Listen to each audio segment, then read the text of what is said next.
Inner core. Come on, baby.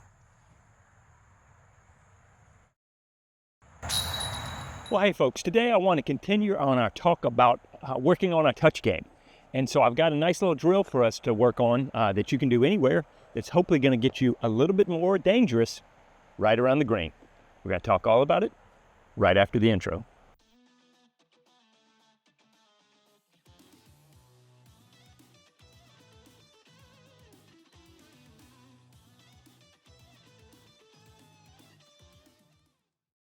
Well, hey folks, one of my recent videos that just dropped is about having that touch and a certain shot to approach the basket.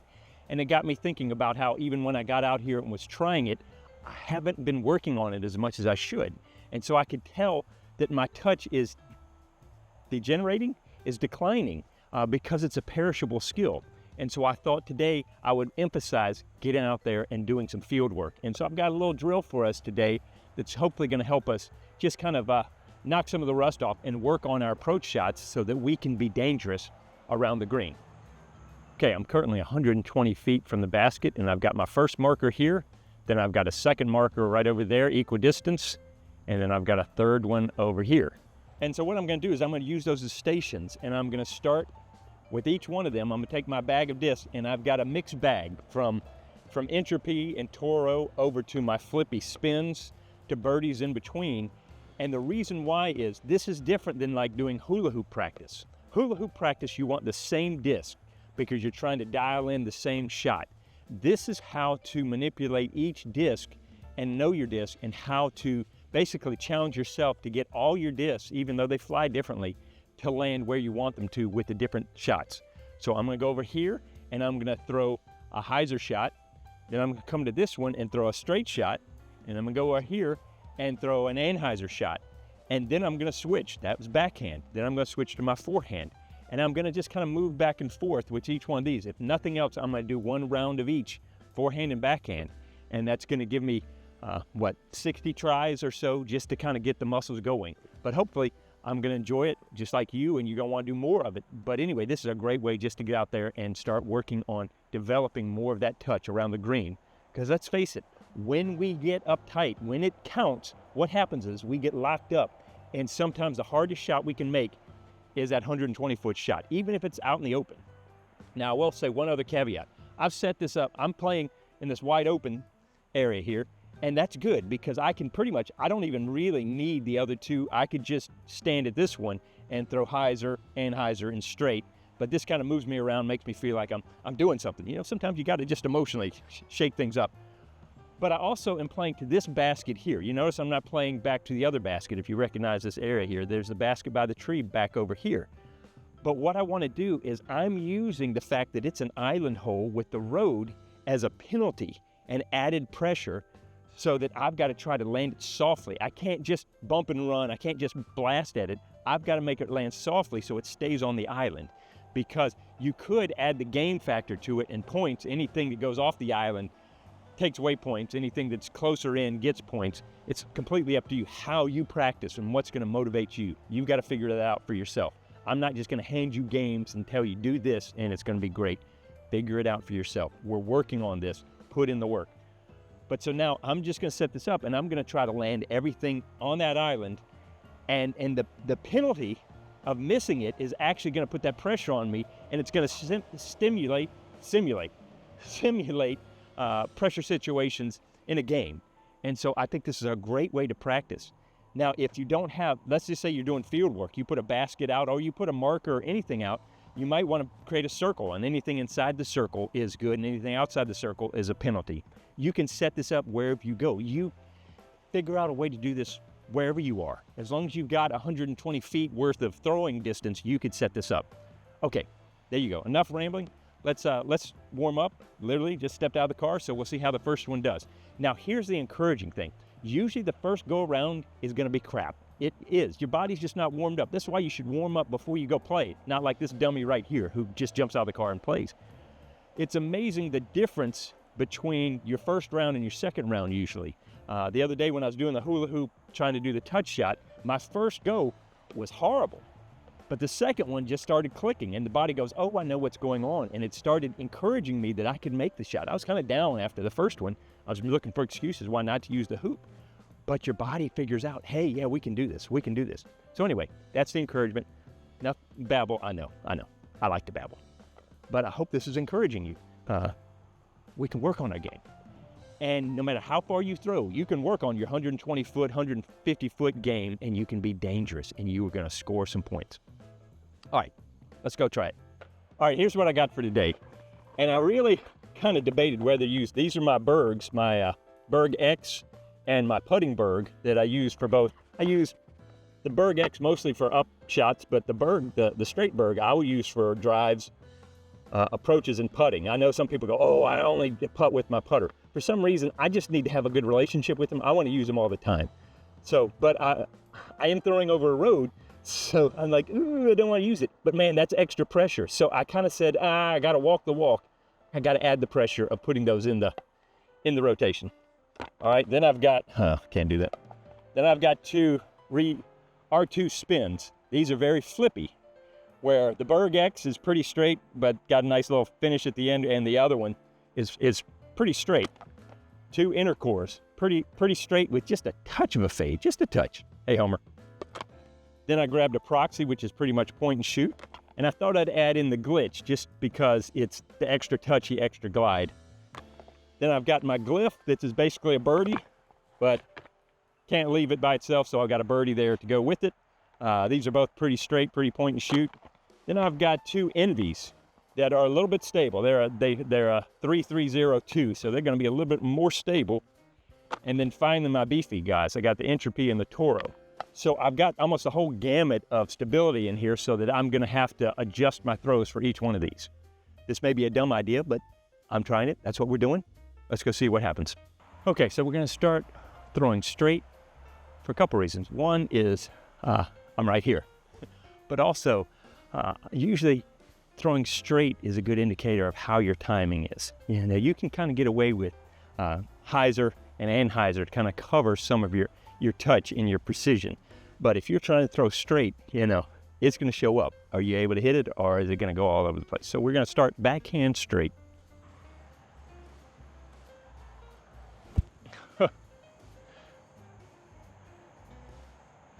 Yep, yanked that one right off the road.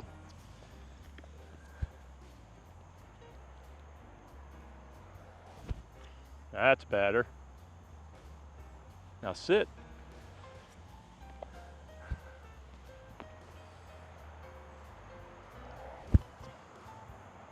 Sit down, sit down. I'm a little juiced. I guess I'm throwing a little. Oh, I should have put you on the other side. Sorry about that. All right, that's a little better. I want to try to land this right in front of the basket because that's the upslope and it'll stop right there.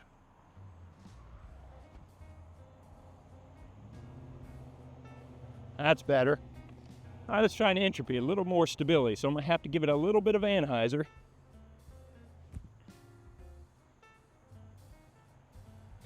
Ding! All right, trusty little birdie.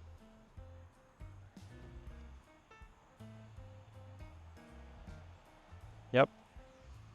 Let's try an Entropy now. So I'm gonna have to give it even more. It's gonna fade off. All right, switch it up with the Berg X.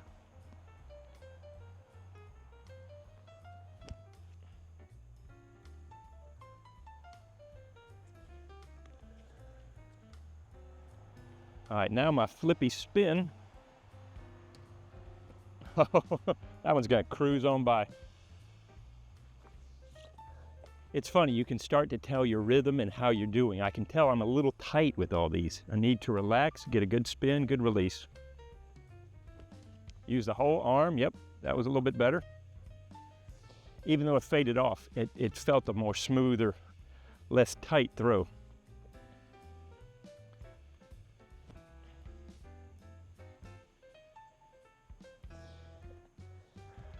All right, now the glyph.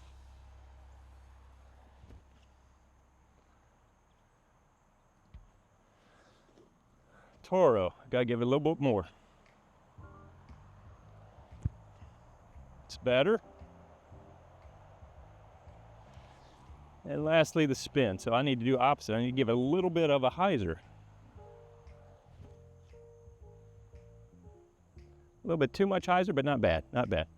All right, so that's a good warm-up. That's a good first round, straight on. Now let's go get them and we'll try the anheuser and Heiser. Okay, well, some people are gonna ask, Pete, why are you doing the different discs at the different stations? Why aren't you just using your overstable disc for your Heiser shots, your straight disc for your straight shots, and your understable disc for your understable shots, your turnover shots?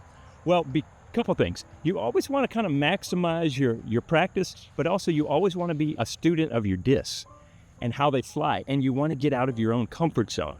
And what that means is that I'm having to figure out how to rework these discs on lines that I wouldn't normally throw them, but it may show me some things that I didn't know about that disc or about that shot. We think naturally that Heiser shot, I put my Toro or my Entropy, the overstable, and let it dump over there. But sometimes I want to push it a little longer, or I need to go up a little higher. Well, then I can pull out my understable disc and get a different line to it. Check out my other videos where I talk about shot shaping and how different discs can get you different lines to the basket. So it's all about building knowledge on top of knowledge by throwing the disc over and over again, and a lot of times on ways that you're not normally throwing them on. That's always just a bonus of learning the disc and learning some new shots. So that's why I do it. So now we're just going to do the Heiser shot drop in. Notice the first shot. Now granted, it was a glitch, but it went by, missed the hill, sailed all the way down. It went across the road. And that's the danger of approach shot with the disc. You got to be very touchy with it, with the glitch or the extra glide. So not my favorite for approach shots, but I wanted to include it. It's great for scrambles, like I did on my last video. It's great for flicking out and getting around and getting that extra carry when you need it. But most of the time when you're doing an approach shot, you want pinpoint accuracy. You don't want that extra glide that can get squirrely on you. Okay.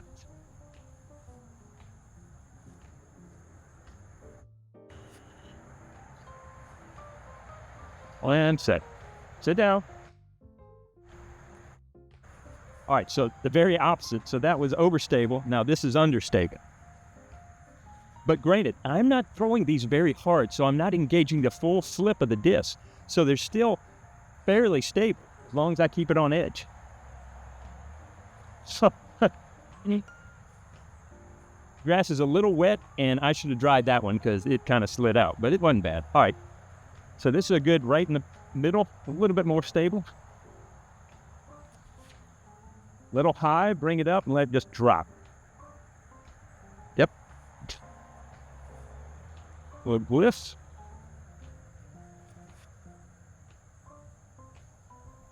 And see, what I'm thinking with this is I'm just trying to use all arm, almost like a pendulum. So I'm trying to come through and follow through. So I'm putting my arm on line to give me this nice, repeatable throw. I'm not having to think much beyond that. I'm just trying to bring this out here, and I'm thinking about my follow through up here. So I'm just going to go, and I'm trying to finish to make sure I get a clean throw all the way through the shot. Entropy.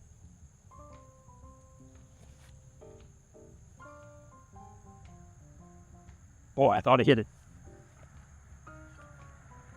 But see how repeatable that shot is, as long as I've got the wide open spaces. All right.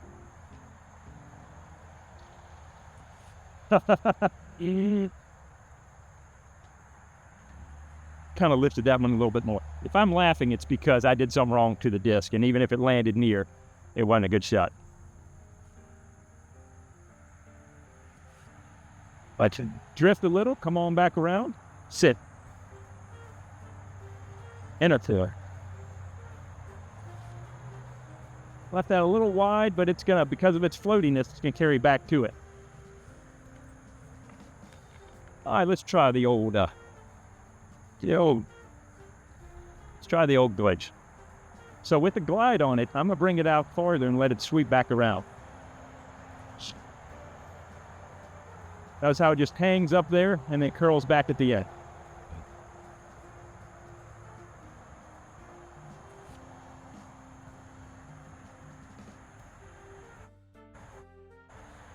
Giving it little runs. Oh, for some reason I'm grip locking that one a little bit. But see, even with my mistakes, that's so reliable. Just that little dump Heiser. Even my mistakes are staying near the basket. That's why everybody likes this shot for approaches. If you can do it, it's the most reliable. Finally, bullseye bird. Now I'm on inside, but even my inside shot is not too bad. That's why people like that shot. All right, let's go grab them. Okay, another bonus of doing this is you start to see your throw tendencies. And what I mean by that is I went to pick up my disc from the Heiser shots, and all of them were at the basket or beyond. So my misses on the basket, a lot of them are running at the basket, but my misses where I landed was basket and beyond. So that's great as long as there's not OB on the left of the basket. But I really need to recalibrate a little bit and aim a little bit more to the right. I'm aiming at the basket, but I need to take into consideration the ground play. And if I've got terrain around where I got to watch out for it, I need to realize that my tendency is to go right at the basket, and I need to adjust just a little bit. So you're also filling up your memory banks of how you tend to play, and that can come in very handy when you come up to a shot like this. There's water on the left. You need to make sure you adjust a little bit farther out to the right. So, all right. So now we're gonna try to do this turnover. This is a shot I was doing on my last video. This is a touchy shot where you got to get it out. It's almost like an air bounce in the sense that I'm bringing it out here and letting it glide back to the basket. Little nose up and a little pop to it.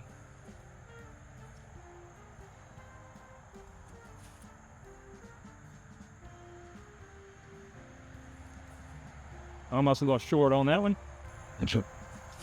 Oh, a little more, come on. Whew, I got nervous on that one. Just didn't quite give it the touch. This is a touchy shot. That's why you'll hear commentators go, ooh, that was a good throw when somebody gets it right, because it's a lot about nose angle, spin. There's a lot going on here to get it to go right. I'm just going to go by it. Not too bad, just a little bit. Bergex.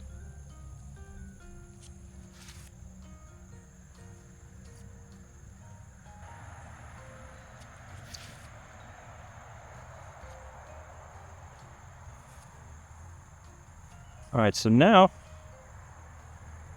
the proxy is still pre-point and shoot, so it shouldn't be too bad.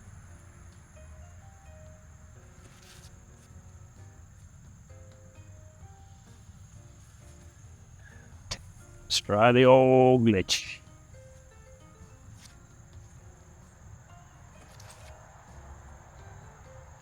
I needed to nose up a little bit more, but I got away with it. And the opposite end of the spectrum, Toro.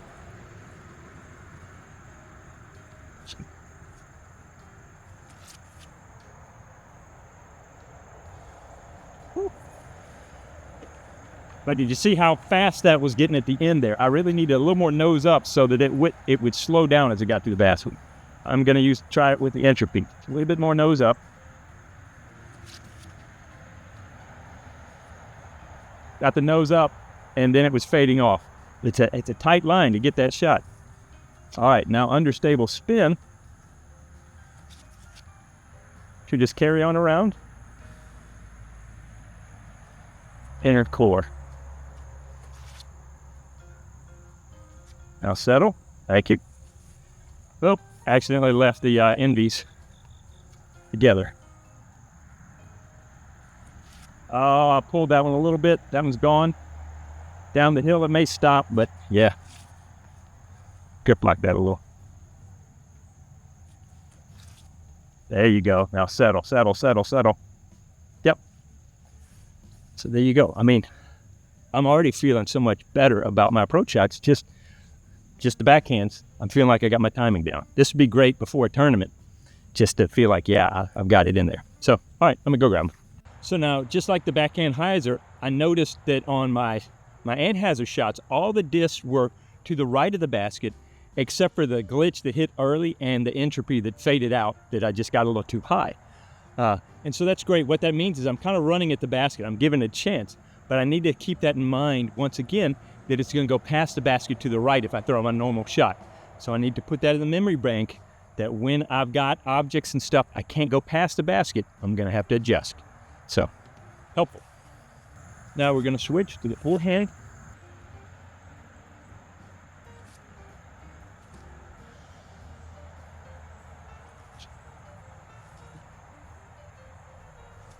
Oh, no.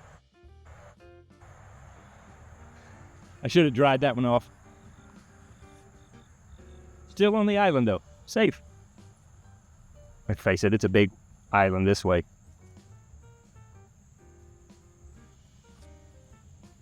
And as I've talked before, this is my least favorite shot. In my head, I throw this the least.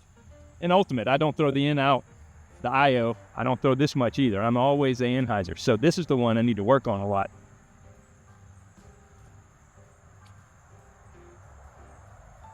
All right, I'm just pushing it a little bit.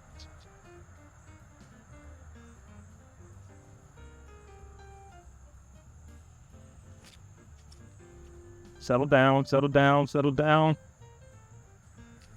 Settle down, Max. The old birdie. Yeah, see, I'm not giving enough credit to go left. I'm going to take the Berg X and I'm going to aim lefter.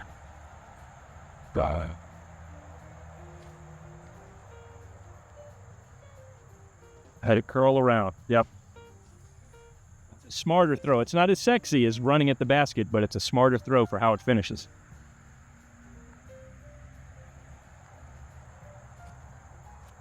Hold that one.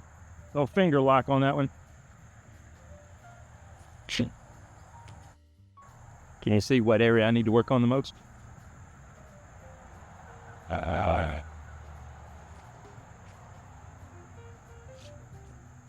Let's face it, that's why you thought, oh, that was gone, rolling. That's why you use the overstable for those kind of shots. There's a nice little floaty. Come on back around. Yep.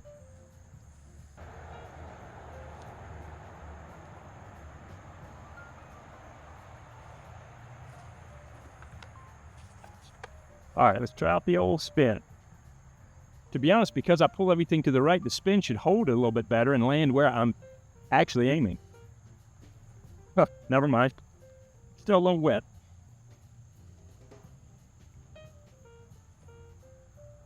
That's better. See, in my mind, that's the other shots. But I noticed my miss on this shot is I drop it and throw it out this way, so it's actually more stable. So the understable spin actually ends up correcting and following the line that I'm thinking in my head. Does that make sense? I know it doesn't, but that's how I see the world. Oh, see, my misses are to the right.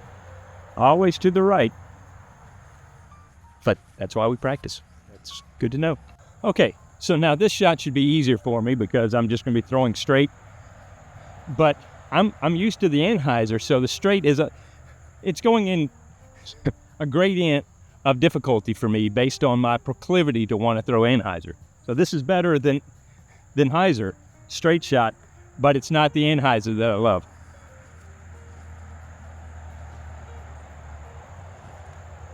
I cheated a little. Did you see that? I threw a little anheuser in there. Staker.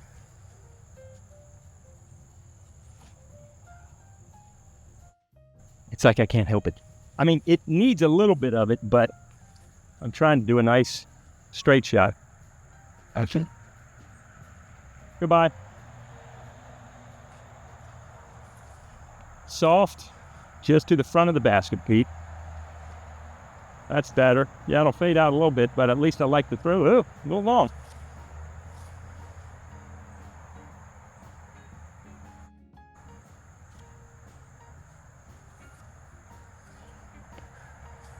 Obviously, I need to work on my touch on the straight shot. That's better. All right. Gotta get a little more nose up. Oh, that's going to fade off. A wet Berg. How about the glitch? There you go.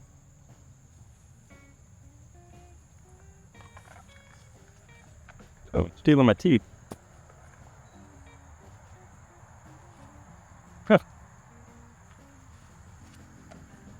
Inner core. Come on, baby.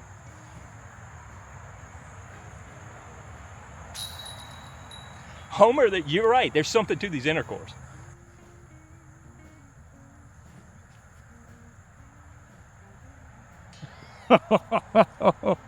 Heiser, it's luck. Almost.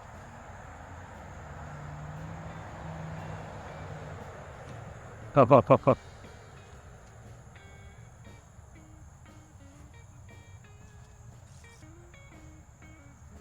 Kind of hurrying because the guy's about to walk in front of my path and I didn't want to smack him with my disc. Let's face it, all this take me about an hour with the camera and everything, but already I feel more confident about my approach shots. So now when I go out to play, I go, oh, I've worked on this. You know, when you're playing, you have this voice of fear, of doubt. You can't do it. Oh, this isn't a good shot. Should you do this? But you're able to replace it with, I've been doing this. I know this shot. I've been practicing this, and I can make the shot. And so you're able to have, you know, the angel and demon. You got the two fighting each other. But your practice helps calm down this voice and give more strength to this voice. And so that's nice. I mean, I can already feel like, yeah, I'm more confident with my approach shots just by this quick little thing right here. All right. Now, this is my bread and butter shot, so I should be able to put these all pretty close. If I don't get distracted by everything going on in the park.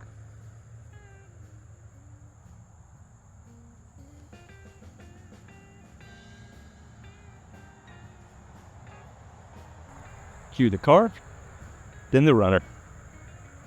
Maybe we could get a bear and an alligator, big hawk. Cue the deer. All right, where's that from?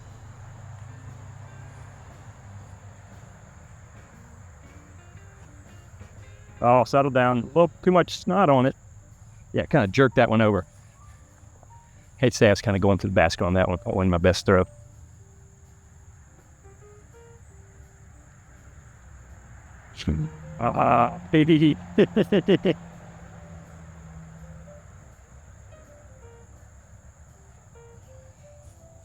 The other side of it, there is you got to know your window of diminishing returns, how long you can keep focused for practice. You can over practice and then you just start clobbering yourself and you're drilling in bad habits. You know, I'm about at the limit. About an hour is about all this little melon can take. So I'm on the edge of that. This will be my last one, and then I need to stop doing it. Settle down. I'm cool and crawl. It's not bad. It's just not great.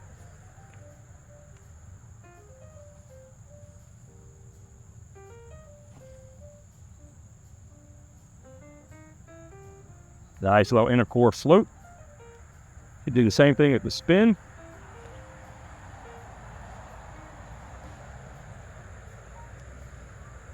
Toro. Got the nose up, climbing the hill, falling down the hill. All right, I should have no excuses with this guy right here. Yeah, still pulling it across.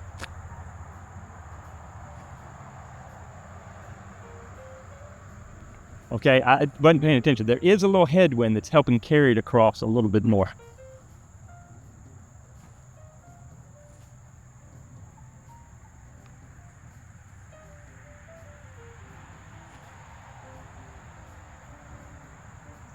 And let's face it, I'm kind of going for the basket, so I'm not being as precise as could be.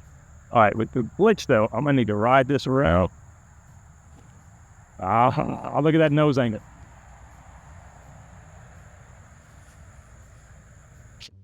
My last two. All right, spin. Put that out here, let it drag across. A little short, but it'll be fine. All right.